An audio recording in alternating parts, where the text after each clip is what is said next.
সমালোচনা কৰা সকলেতো সমালোচনা কৰি থাকিব, কিন্তু আপোনালোকে এই উচ্ছেদিত মানুহখিনিৰ লগত আমাৰ পৰা 15,000 10,000 20,000 কৰে 35,000 টাকা লৈছে। ঘবৰৰ উচ্ছেদিত লোকলৈ জনীয়া আঞ্চলিক গ্ৰাম উন্নয়ন পৰিষদৰ সামগ্ৰী বিতৰণ। উচ্ছেদস্থলীত বিধায়ক শ্বেৰমান আলী আহমেদৰ মন্তব্য। প্ৰথম কথা হ'ল যাতে এই মানুহখিনি অতি সোনকালে চৰকাৰে সংস্থাপন দিবলৈ বাধ্য হয়। সেইটো এতিয়া কোন লাইনত গৈ কৰাব পাৰোঁ সেইটো মই সকলো ৰাস্তাই আৱিষ্কাৰ কৰি সেই ৰাস্তা লোৱাৰ কাৰণে যত্ন কৰি আছোঁ। মোৰ এতিয়া একদম প্ৰাথমিক দায়িত্ব হ'ল যে যিমান সোনকালে পৰা যায় ভূমিহীন গৃহহীন মানুহখিনিক যাতে চৰকাৰে বিকল্প সংস্থাপনৰ ব্যৱস্থা কৰে। বৰপেটা জিলাৰ ঘবৰ সমষ্টিৰ অন্তৰ্গত সত্ৰকনৰাৰ 12 নম্বৰ চিটত 26 ডিচেম্বৰত জিলা প্ৰশাসনে উচ্ছেদ চলাই 47টা পৰিয়ালক ভূমিহীন তথা গৃহহীন কৰে।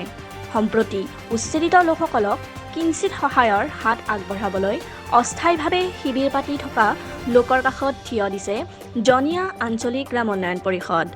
স্থানীয় বিধায়ক তথা জনদৰদী নেতা শ্বেৰমান আলী আহমেদৰ উপস্থিতিত 47টা পৰিয়ালক ত্ৰিপাল, আঁঠুৱা, বিচনা চাদৰ, টাৱেল, টুথপেষ্ট, ব্ৰাছ, ফণি, পানী ৰখা পাত্ৰ, পানী বিশুদ্ধ কৰা টেবলেট, ORS আদি কৰি বিভিন্ন বস্তু সামগ্ৰী বিতৰণ কৰা হয়।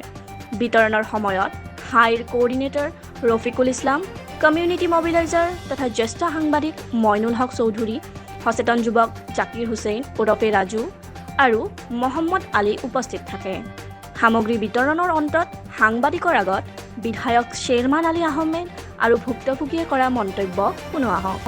এইখিনি মাটি কিনিছিলোঁ তান বৰ আমি যদি ভাঙি মথা তেলোঁ তেহেঁতে ক'লাক যে আমাৰ এইখিনি মাটি আপোনালোক কিনিলে হওক, আমি মাটিখিনি বেচিছোঁ বালা বস্তু মাটিখিনি দাম কি কৰিব, আমি আবাদ চাবাদ নকৰোঁ, আপোনালোক পইচা দি কিনি লওক। তাৰপিছত পইচা দি কিনিলে 2 দিন পাছত আমাক বেদখল নকৰিব, কয় না আমি দলিল দিম, দলিল দি আমি সেইদিনা ফ্ৰী নাচাং। পাছত আমাক দলিল দিছে, দলিল দি পেলাই আমি মাটিখিনি কিনিছোঁ। কিনা তাৰ ঘৰ মানতে তাহতে ভিটা মানতে আমাৰ পৰা 15,000 10,000 20,000 করে 35,000 টাকা লৈছে। কোনে লৈছে? এইটো লৈছে লাচিতে এটা, বিৰেঞ্চি এটা, বিষ্ণু এটা আৰু বঞ্জিতে ৰাজেন এটা, তান 5টা 6টা মানুহ লগ ধৰি আমাৰ তাৰ পইচা লৈছে। তানে ইলেকশ্যন কৰিছে, তানে আমি কি কৰোঁ ল'ৰা ছোৱালী পঢ়াবাৰ অস্তিত্ব হৈছে, পঢ়াব নোৱাৰোঁ।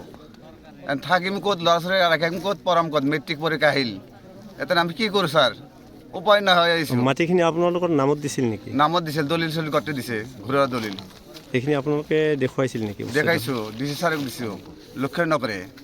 আমাৰ ছাৰ ML ছাৰকো দিছোঁ। যিসকলৰ পৰা মাটি কিনিছিল তেওঁলোকক আপোনালোকে জনাইছেনে যে এনেকুৱা এনেকুৱা নটিচ আহিছে? জনাইছোঁ, তাহাঁতক কয় আমি এইবিলাক নাজানো, লক্ষ্য কৰা নাই, তাৰ গুৰিত নাচাবে, আমি তাৰ গুৰিত যাওঁ, তাৰ গুৰিতে নাচাবে, আৰু তাৰ ইয়াতে নাথাকে। আমাৰ এই সত্ৰকনা 12 নং চিটৰ যোৱাকালি যি উচ্ছেদ হৈছিলে, প্ৰায় 50 ঘৰ মানুহ গৃহহীন হৈছিলে।